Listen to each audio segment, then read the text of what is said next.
Hi everyone, today I'm going to take you through one of the most shocking and unethical case ever happened in the modern tech world was rise and fall of Theranos.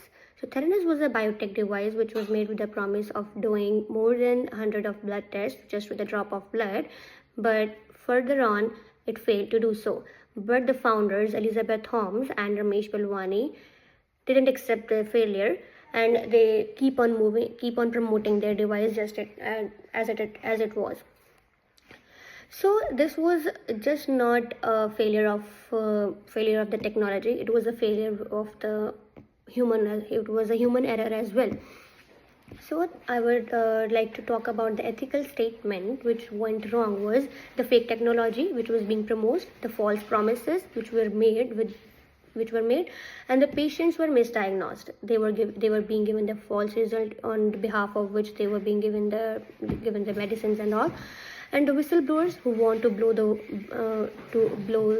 their voices for this thing, and they were being silenced. So Elizabeth Holmes and their team didn't just break the rules; they ignored the basic values of human, which was the honesty, accountability, and respect for the human life. And they claimed that they were changing the world, but in real, they were putting their lives in danger. Today I'm going to explain you about legal consequences.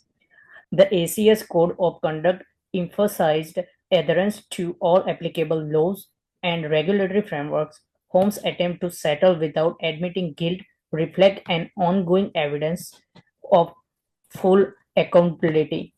From a deontology perspective, the responsibility of a business leader is to act in accordance with legal and moral principles regardless of the outcome. Holmes and Belvine consequently choose to bypass validation process, mislead regulators, and silence whistleblowers. This deliberate discrimination makes their action ethically and defensible and legally punishable. And my next is societal impacts. In societal impacts, Theranos damaged public trust in healthcare innovation, creating hesitance toward accepting new technologies. Social contract theory insists that professionals afford society trust in exchange for autonomy and status. Let's begin with health implications. So, according to research published in the American Journal of Clinical Pathology, uh, even small testing errors can lead to wrong treatments, emotional stress, and delays in proper care. So, what's worse is that the company ignored standard medical procedures and kept publishing the test. So, from a utilitarian perspective, which says actions should promote the greatest good for the most people, Theranos completely failed. Instead of improving healthcare, it caused harm on a large scale. Even after employees and whistleblowers raised red flags, Elizabeth Holmes kept promoting the test. This went against ethical responsibilities set by organizations like the American Chemical Society, which say public safety should always come first. So this was not just a business failure. It was a serious ethical violation that risked many lives. And from economic perspective, Theranos raised over like $700 million from big names like Walgreens, media figures, ventures capitalists. But the company made false promises and misled investors.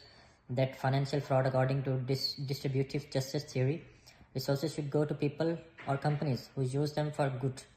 But Theranos took funds away from other startups and that were actually doing honest work. As Business Insider reported, the scandal made investors more cautious about the entire biotech industry, not just Theranos. That means real startups with real solutions suffer too. So my final thoughts on this theory: the Theranos case is more than just a failed startup story. It's a powerful reminder of how dangerous it is when ethics are ignored in healthcare and business. So as per me, ethics is not about being good. It's about doing good when no one is watching you. So the Theranos story is just a warning that innovation without integrity is a disaster waiting to happen.